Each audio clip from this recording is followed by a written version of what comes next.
afternoon, and thank you for joining us. I'm Sally Arnold with the museum's Midwest Regional Office. It is hard to believe that this is now our second year coming together virtually from across Ohio. I'd like to begin by simply saying thank you. We are so grateful to all of you for your unwavering support of the museum's mission. In this challenging and uncertain time for us as Americans, the museum's work educating people about how and why the Holocaust happened and the dangers of unchecked anti-Semitism and hate, as well as our ability to reach people from all walks of life, remains critically important. We must continue to meet these challenges, and with your help, we will. Today, we'll go behind the scenes to see how museum educators and historians are meeting this moment head-on. We will also spend time with renowned journalist and editor of The Atlantic, Jeffrey Goldberg, and museum expert, Dr. Rob Williams, who will examine the surge in anti-Semitic and extremist-fueled movements. Now, it is my pleasure to introduce the chair of today's event, Holocaust survivor and longtime museum supporter, Reena Frankel. This is the first time a Holocaust survivor has chaired this event. This is one more example of the ardent support Reena and her late husband, Sam, give to the museum and our mission to keep memory alive. Sally, thank you for inviting me and my family to play a leadership role in making today's program possible. And thank you for joining us today from all across Ohio. You are helping to secure the future of the United States Holocaust Memorial Museum. I am proud that my husband, Sam Frankel, blessed memory, and I have been supporters of the United States Holocaust Museum ever since its inception. As survivors, we realize that there will come a time that there will be no more eyewitnesses left to the horrors of the Shoah. I am saddened to say that this time is fast approaching. The museum is and always will be the depository of our memories. It is my hope that all of us gathered today will be part of this very important mission in this very important event and will join me and my family to be as generous as you possibly can. I am so thrilled and proud that all of my children and grandchildren and even great-grandchildren are joining me today. Thank you for helping us secure the future of the Holocaust Memorial Museum. Mom, we are all joining you today because we are united in a common purpose, supporting the permanence of Holocaust memory and education. While you may be tuning in from Cleveland, Dayton, Toledo, Columbus, or Cincinnati, we know you share our commitment. The theme of this program says it all. What we do matters. I am sure this resonates with your family as it does with mine. As young people, my parents endured unspeakable horrors and incredible personal loss. They met in Israel and married 6 weeks later. In each other, they found comfort and connection. They put down roots and started their own family. From an early age, my sisters and my brother and I were inspired by their resilience and understood our obligation to honor the memory of those murdered during the Holocaust. Their history, along with the stories of other survivors, needs to be remembered so that the world will never experience another Holocaust. It was devastating to see what happened on January 6th, and a man wearing a Camp Auschwitz sweatshirt in the same place that my father said Kaddish for the 6 million who perished during the days of remembrance. What my parents and all survivors experienced compels us to be the voice that Jews did not have during the Holocaust. Now all around us, we are witnessing the rise of extremism, marginalization of the other, and hate fueled in part by anti-Semitism. This is a global problem, and it is vital that we see it that way. It gives me hope that in so many communities, the leaders are doing what they can to ensure that young people from all backgrounds are inspired to keep this memory alive. Rabbi Joshua Scoff of Park Synagogue in Cleveland is one of those leaders, and just like an extended member of my own family. Thank you for joining us. Steve, thank you. I am so honored to be with you today. We are incredibly fortunate to have your mom, Rena, and so many Holocaust survivors as part of our community. Indeed, they have been the foundation of our community in so many ways. The survivors experienced the lessons of the Holocaust that are so critical for future generations to learn. Lessons about the fragility of society, the nature of hate, and the consequences of indifference. Survivors remind us each day that anti-Semitism and racism in all of its forms have no place in our society. After the Tree of Life shooting, I spoke about the need to get ahead of hate before it reaches the door of another synagogue or a mosque or a shopping mall. We need to consider how to disrupt this cycle.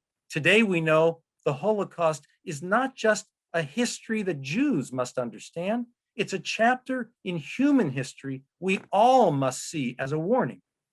The museum focuses our attention on the relevance of this history in all we see around us and inspires us to consider our responsibility today.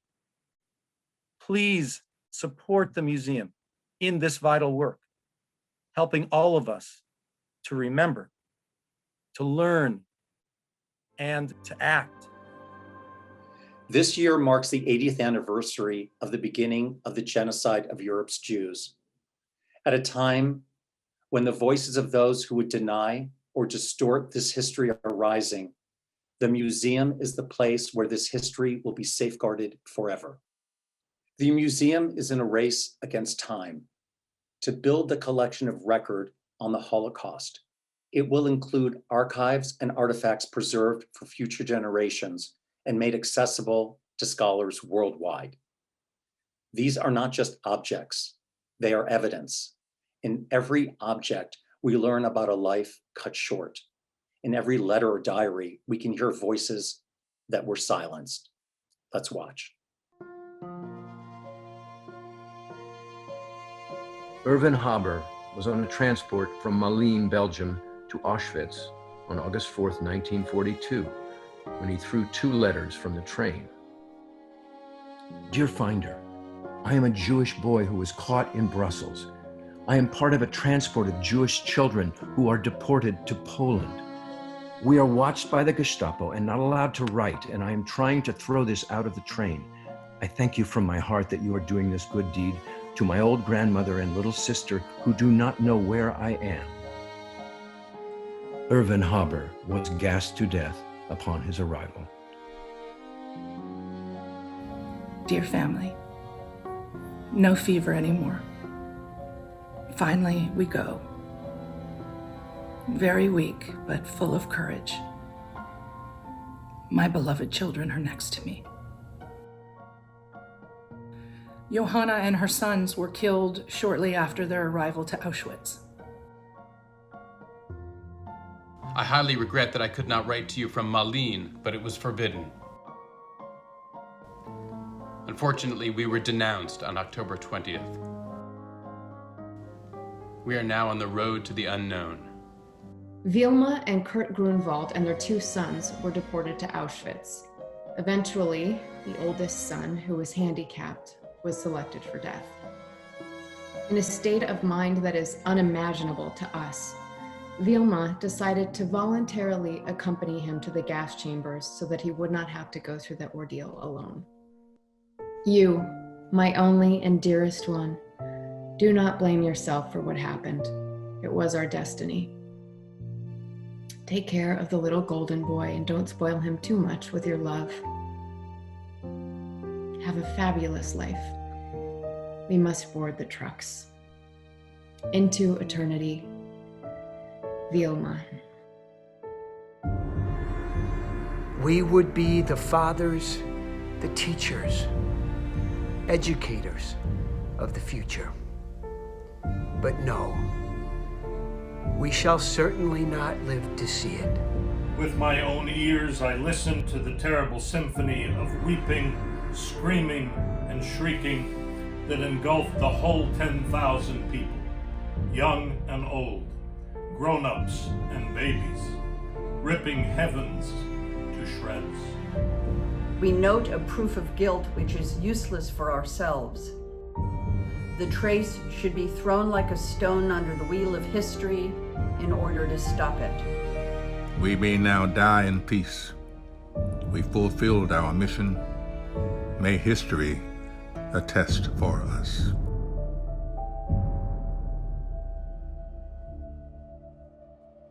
In the spring of 1945, American troops in Germany and Austria came upon concentration camps at Buchenwald, Dachau, Nordhausen, Mauthausen, and Ohrdruf. The soldiers saw the camps with their own eyes, and the truth was undeniable. The things I saw beggar description. The visual evidence and verbal testimony of starvation, cruelty, and bestiality were overpowering. Inside the fence, there were hundreds and hundreds of people crowding. I was 13 years old. I could worm my way through them to get to the front. We heard a voice telling us, "You are free." It's undescribable, unbelievable. The first minutes, it was magic. It was a miracle. It was a cocktail of happiness. I think I remember shouting and waving, and then I collapsed unconscious. These people were scheduled to die, and the preparations were so efficient from the standpoint of disease and starvation. There isn't much that can be done about it. So hungry. I remember being so hungry. We were so isolated, cold, abandoned by the world. A little girl, doubled with the gnawing pains of starvation, cried pitifully for help. Everywhere we turned, the pathetic cry of "Wasser, Wasser" met our ears. So that was the first time I saw Americans, American young soldiers, feeding us, dressing us. They were wonderful. They were the best people that I can imagine. Dear Mother, anything you hear about that place, you can believe. It is not propaganda. It's all the truth, as I saw it with my own eyes. A sergeant whose mother and father disappeared into a Nazi concentration camp 3 long years ago turned his head and remarked in a tear-choked voice, "And Hitler wanted to rule the world." To Johanna, Erwin, Vilma, David, and all the others, we will never forget.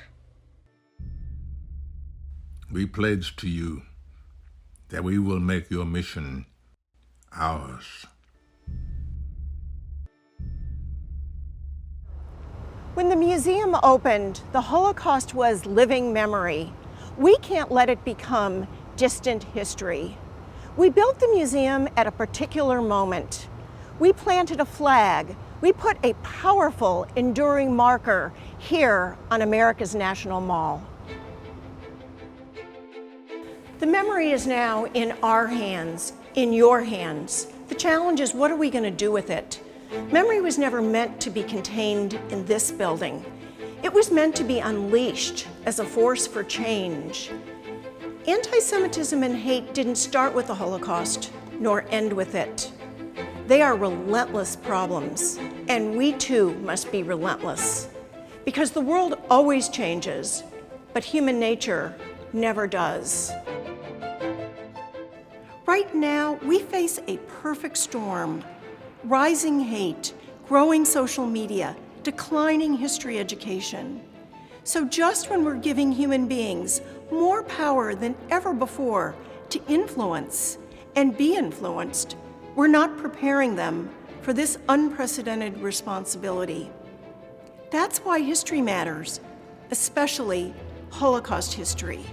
And that's why we're building something new, a global digital enterprise. COVID temporarily closed the museum, but it opened new possibilities. It changed how we work, Put questions in the chat or raise your hands. how we built the collection, We've also had people reach out to us through the online programming. convened scholars, The specific connection in the archival material we've looked at on liberation. and reached policymakers. The purposes of the legislation, it is to stop violence against the citizenry. Meeting this challenge has made us better and stronger. And we're serving more people now than ever before. And nowhere has the impact been greater than in the shift to an all-digital educational enterprise. How would we suggest teachers use the timeline activity for remote instruction when teaching online? So teachers could assign students to read a specific individual profile The card. most important audience for the museum in terms of education is youth. So when we had to go from in-person experiences with youth and with educators who reach youth into remote learning environments, we were more than thrilled to be able to rely on what had been built here, what had been invested in here at the museum. We had digital collections, we had digital educational resources, but we had to think about how to make those appropriate and adapt them for these remote learning environments. Eastern Florida State College would like to express our gratitude. Just a huge thank you for all of the resources for myself and for the teachers across Tennessee. Regularly reaching out to me as a faculty member and asking what I needed, what they could do for me. Lessons and unit plans, Facebook Live sessions. I took advantage of the Ask a Librarian sessions. I found the Experiencing History portal really very helpful. The live digital lectures was a great way for us to stay connected. And I found myself looking for those types of resources to assign to students. Students with uneven internet connections dispersed across the state could nonetheless continue to access high quality content. And that for us was really exciting because we knew that that was immediate needs. But we also wanted to think about, is it just for the moment, or can this help us in the long run? For example, in the summer, we would normally bring 250 teachers to the museum to learn about content and pedagogy. When we asked those teachers, would you come if we did it in a virtual format, they said yes. Today, I welcome you to a very different conference than the one we all envisioned. Word spread, and before we knew it, we had over 1,000 educators, 4 times as many were able to attend. And when we heard that there were teachers from Bethel, Alaska, Mobile, Alabama, and Paint Lick, Kentucky, we knew that we had achieved something really special. Educators from all around the world came together to receive quality Holocaust education from the museum. I don't know what I would do during this time without you. These were all resources that made a difference in teachers' daily lives.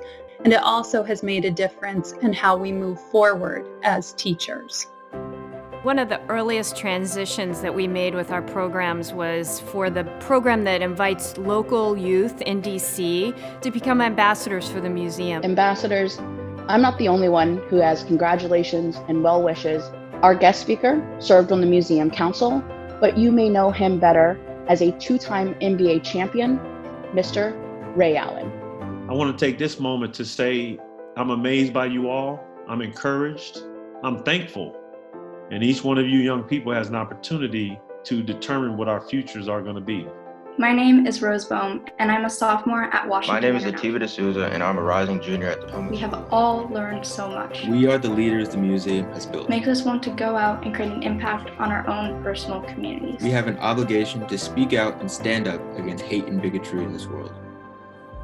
As we go forward, we're going to be thinking about how we maximize these new remote tools in ways that complement our in-person successes. But whether we're engaging remotely or in person, the museum is going to continue to engage leaders who are so central to the health of our democracy.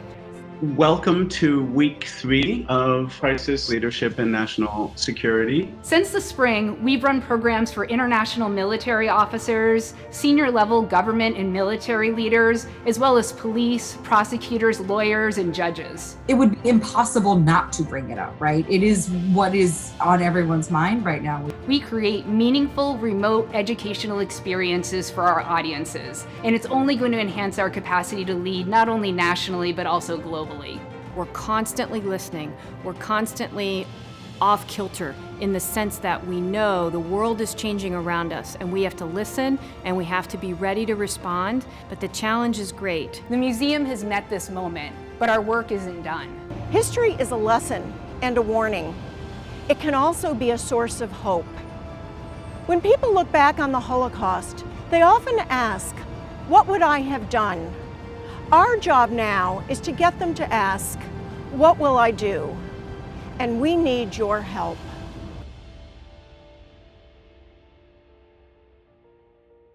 What will I do?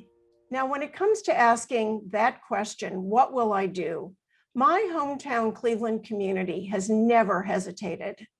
Not only that, you always punch above your weight, as they say, and you do it in so many different ways.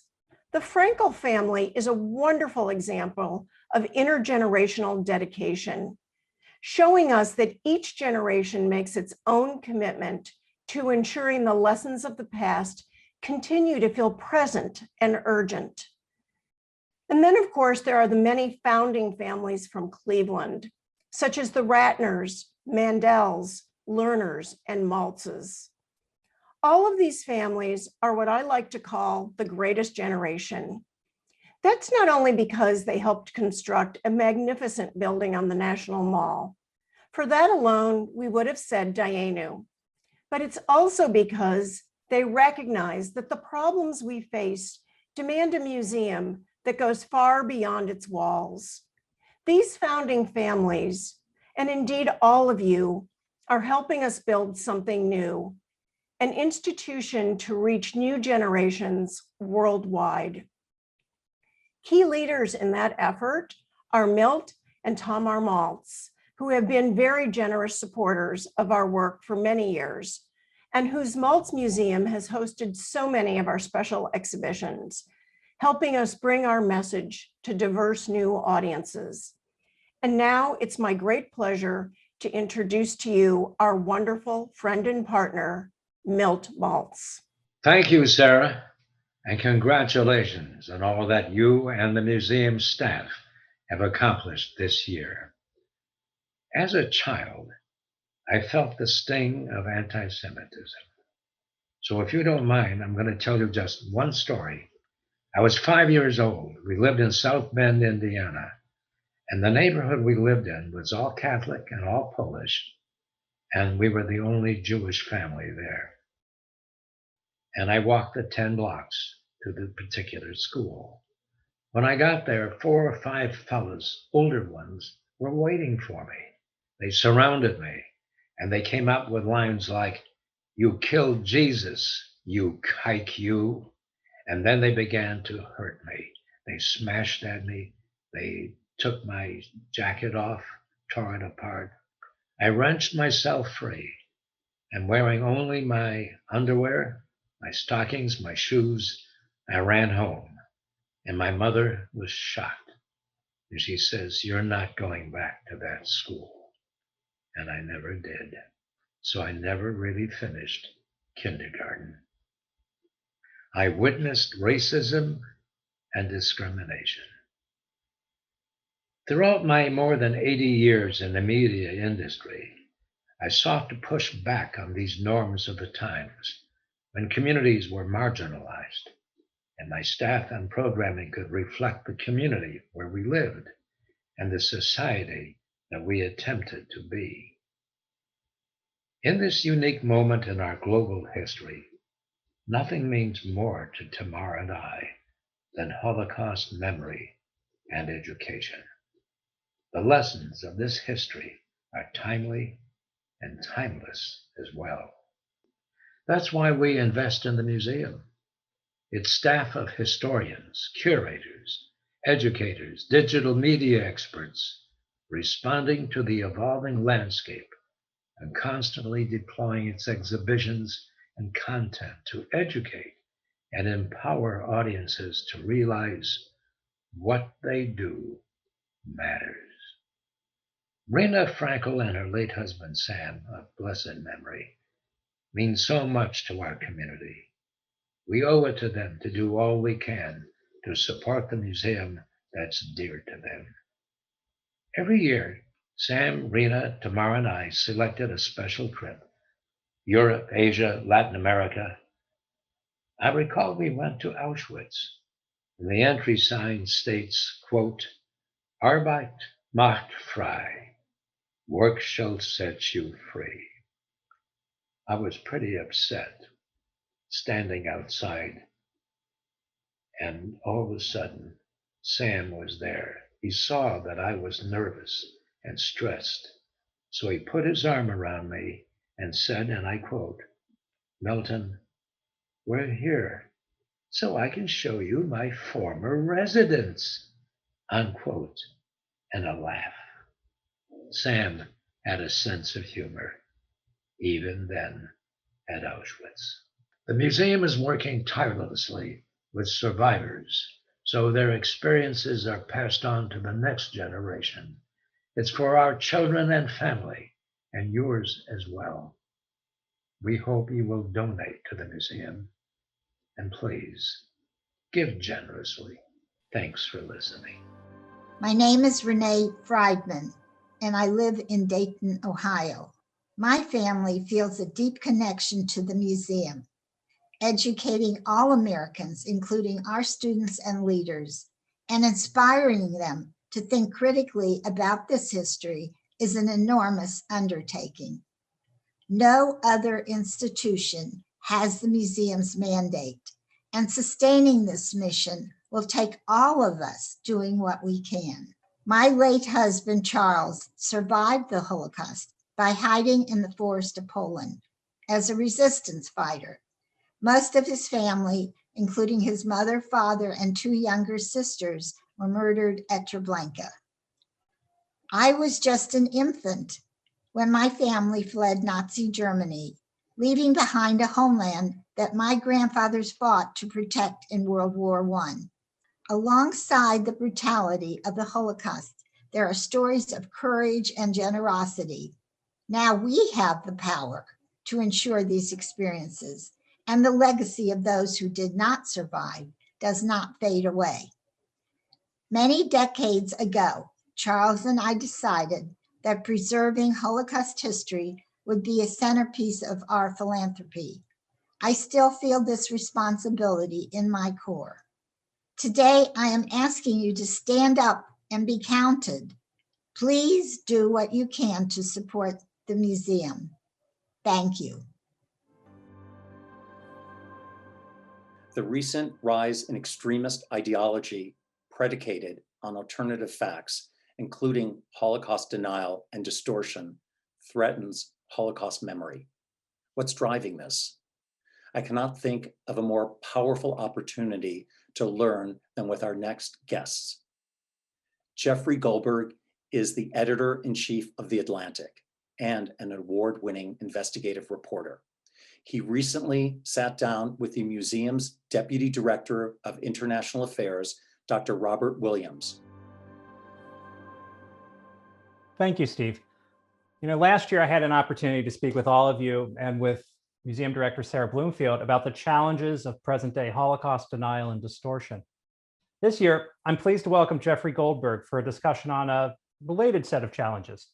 And Jeff, I know I speak for the entire museum staff and for our supporters across Ohio in expressing our gratitude for joining us today. Thanks for having me. I hope everything's been well for you and yours over the course of the last almost year and a half now. As good as it can be, right? Good. Well, since the pandemic began, we've actually seen a rise in conspiracy theories, as well as increased incidents of bias against Asian Americans and other communities. We've also seen a rise in anti-Semitism tied to COVID. Holocaust imagery like the yellow star is unfortunately increasingly abused in debates over national pandemic response, so on and so forth. And this is just the tip of the iceberg. Based on your work and your observations, what do you think's behind this surge? And is it going to grow or slow down as we emerge out of the pandemic? Anti-Semitism and often other forms of prejudice emerge or accelerate or intensify in moments of societal stress. There are historical antecedents to this. When the bubonic plague is afflicting Europe in the 14th, 13th centuries, who gets blamed? The Jews. This is as old as history itself. But it's not just pandemics. It's not just disease that causes this kind of anxiety. When you have demographic shifts, when you have political stress, economic stress, there is a ready-made scapegoat. We look at Pittsburgh, the person who killed those people in the synagogue blames Jews for not for something not something intrinsic about the Jews, that the Jews were opening the door to other bad people to come into America. The Jews as the puppet master, the Jews who are bringing instability and societal change and modern innovation that a particular kind of reactionary person doesn't like. The question is, how much drastic change are we heading into, political, economic, technological, and demographic, and so on? And so if you think that the next 10 years, for instance, are going to be a period of profound change in America and elsewhere, well, then it's pretty safe to predict that anti-Semitism will rise accordingly. There's a whole cadre of people really at once capitalizing on these beliefs and exacerbating them in the public. Let's pivot to at least a few of these extremist movements. You and your colleagues at The Atlantic produced a documentary called White Noise. And I watched it, and well, it's one thing as an expert to read the terrible things that are said online or to see an analysis of them. It's another thing entirely to watch these views being espoused by real people openly and with seeming sincerity.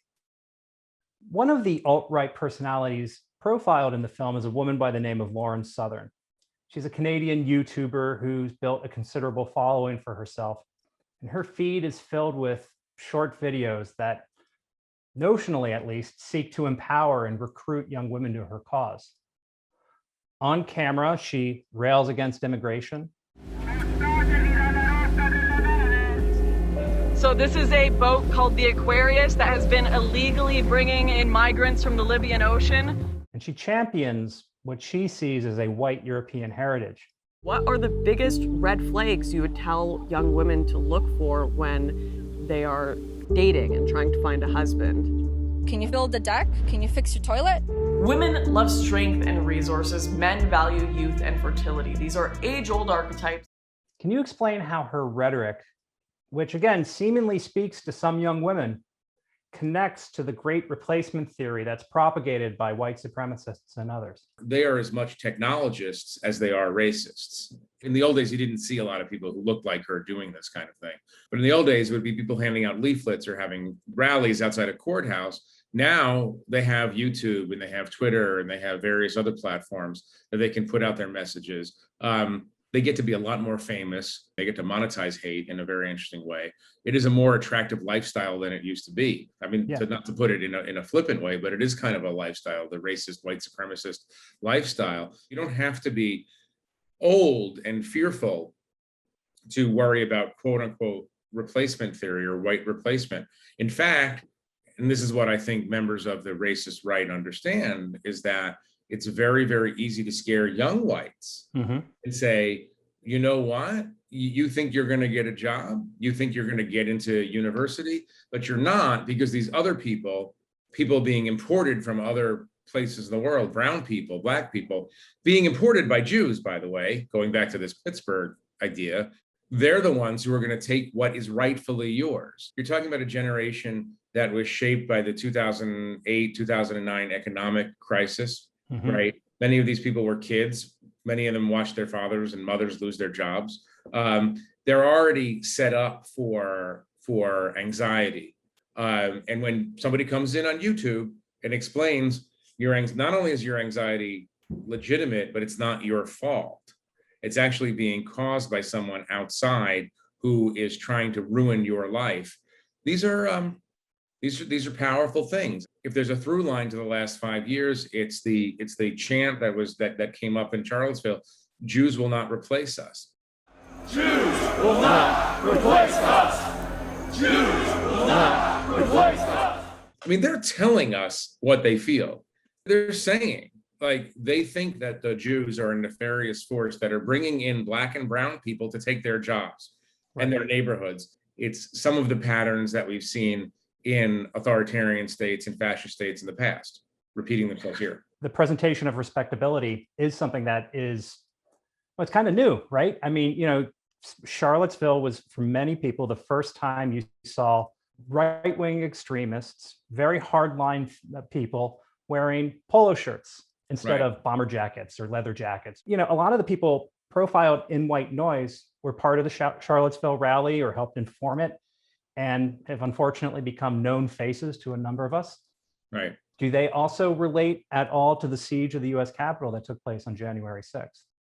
I went down to the rally at the White House and then marched down Pennsylvania Avenue with a bunch of QAnon believers, just trying to understand them. What the Charlottesville crowd, the alt-right crowd, and the larger Capitol crowd have in common is a belief that someone is trying to take what is rightfully theirs. Mm-hmm. And the Capitol, right, the specific thing was an election. The broader thing was their country. With the alt-right, it's their culture, European culture, quote unquote. It's their jobs, their privileged place as the dominant group. But it's all fear of somebody taking from you something that you think rightfully is yours. These events, I think Charlottesville perhaps began the process certainly after January 6th, but they're really beginning to prompt a reckoning about a growing threat of domestic terrorism. What do you think we can do to address this, either at a governmental or we'll call it a more cultural level in our society? We in journalism have spent 5 or 6 years trying to figure out how to bring reality-based information, discourse, to that 35 or 40% of America that has gone into an alternative ecosystem or a bubble of information.